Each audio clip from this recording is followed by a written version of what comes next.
Assalamualaikum warahmatullahi wabarakatuh. Hi everyone, welcome back to my English channel and still with me, Miss Fitria. In this video, we are going to learn about simple present tense.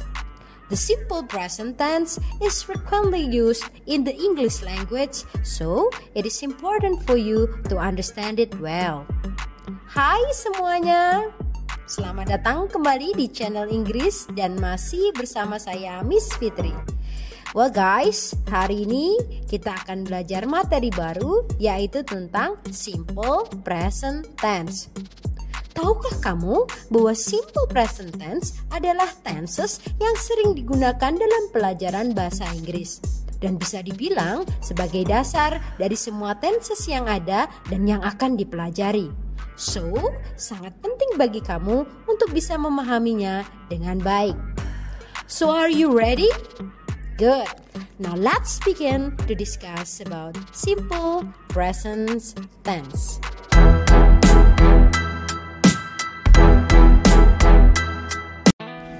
The simple present tense is used to talk about general truth, habits, and routines and situations that are more or less permanent. Simple present tense digunakan untuk menyatakan suatu kebenaran umum, kebiasaan dan rutinitas, dan juga situasi yang cenderung permanen atau tetap. Contoh kalimat yang menyatakan general truth atau kebenaran umum: The sun is hot. Matahari panas. A cow has 4 legs. Sapi mempunyai 4 kaki. Contoh kalimat yang menyatakan habits and routines, kebiasaan dan rutinitas. We sleep every night. Kita tidur setiap malam. I always do my homework. Aku selalu mengerjakan PR-ku. Contoh selanjutnya yang menyatakan situasi yang cenderung tetap atau permanen. She lives in Indonesia. Dia tinggal di Indonesia. I am an English teacher. Aku seorang guru bahasa Inggris. Tempat tinggal dan pekerjaan adalah keadaan atau situasi yang cenderung tetap atau tidak berubah dalam waktu yang cepat. Adverbs of frequency are often used with the simple present tense. Adverbs of frequency sering dipakai dengan simple present tense. Apa itu adverbs of frequency? Adverbs itu adalah kata keterangan. Adverbs of frequency adalah kata keterangan yang menyatakan seberapa sering suatu tindakan atau kegiatan dilakukan. Contoh dari adverbs of frequency adalah every weekend, sometimes, once, usually, always, every day, 4 times, often, twice, never, every year, every night, rarely, atau seldom.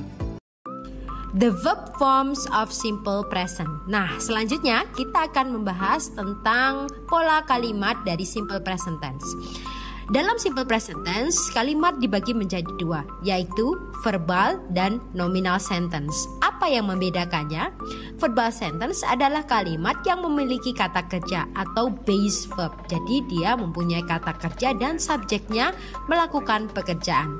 Sedangkan nominal sentence adalah kalimat yang biasanya setelah subjek diikuti kata sifat atau kata benda sehingga dia tidak mempunyai base verb. Oleh karenanya dibantu dengan kata kerja to be. Contoh, I sleep every night. Subjek melakukan pekerjaan. I am happy yang benar. Dia adalah kalimat nominal. Dibantu dengan kata kerja to be, am. Di slide ini kita akan membahas pola kalimat simple present tense nomor 1, yaitu verbal sentence atau kalimat verbal. Pola kalimatnya untuk positive forms atau kalimat positif diawali dengan subjek, kemudian ditambahkan verb one atau verb one plus s atau es atau es. Jadi ada yang menggunakan verb one saja, ada yang menggunakan verb one yang ditambahi dengan es, s atau yes. Bagaimana penggunaannya? Untuk subjek I, they, we, you, maka menggunakan verb 1 tanpa imbuhan atau kata kerja bentuk pertama. Sedangkan untuk subjek he, she, it, maka gunakanlah kata kerja verb 1 yang sudah diimbuhi dengan s, es, atau yes. Oke guys, untuk lebih jelas lagi, kalian bisa memperhatikan tabel berikut ini. Ketika kamu menggunakan subjek they, we, are, you, maka pastikan kata kerja yang kamu gunakan tanpa imbuhan apapun. Sedangkan apabila kamu mau membuat kalimat dengan menggunakan subjek he, she, it, pastikan kalian menggunakan verb 1 dengan imbuhan. Contohnya, drink akan berubah menjadi drinks apabila subjekmu he, she, atau it. Pay berubah menjadi pays, study berubah menjadi studies. Coba perhatikan perbedaannya. Pay dan studies. Kenapa imbuhannya berbeda? Pays berakhiran y, tapi sebelum kata y merupakan huruf a, huruf vokal, maka cukup ditambahkan s. Study berakhiran y, tapi sebelum kata y adalah kata d, huruf mati, maka tidak bisa hanya ditambahkan s, harus ditambahkan dengan ies. Sedangkan kata teach berakhiran ch, maka Anda harus menambahkan es. Teach berubah menjadi teaches. Go berakhiran menjadi goes. Sedangkan have ini adalah tidak beraturan, maka tidak bisa diubah menjadi haves, tapi berubah menjadi has. Berikut ini adalah contoh penggunaannya dalam kalimat. I often help my mother. Saya selalu membantu ibu. She lives in Indonesia. Dia tinggal di Indonesia. Tim and Paul play football. Tim dan Paul bermain sepak bola. The teachers speak English. Guru-guru berbicara bahasa Inggris. Next, kita akan membahas tentang pola kalimat verbal sentence, negative sentence. Rumus kalimatnya adalah subjek diikuti oleh do, does, kemudian ditambahkan not, dan ditambahkan pula kata kerja bentuk pertama. Do, does merupakan auxiliary yang digunakan untuk membuat kalimat menjadi negatif. Do digunakan oleh subjek they, we, are, you, sedangkan does digunakan oleh subjek he, she, it. Contoh kalimatnya, we don't take the bus. She doesn't drive to work. Dan yang terakhir adalah kalimat pertanyaan. Pola kalimatnya menggunakan formula do, does plus subjek plus verb bentuk pertama. Seperti biasa, do, does merupakan auxiliary yang digunakan ketika kita ingin membuat kalimat menjadi negatif atau mengubah kalimat menjadi bentuk tanya. Do digunakan oleh subjek they, we, are, you, sedangkan does digunakan oleh subjek he, she, it. Contoh kalimatnya, do we take the bus? Does he drive to work? Do you like the movie? Does he make the cake?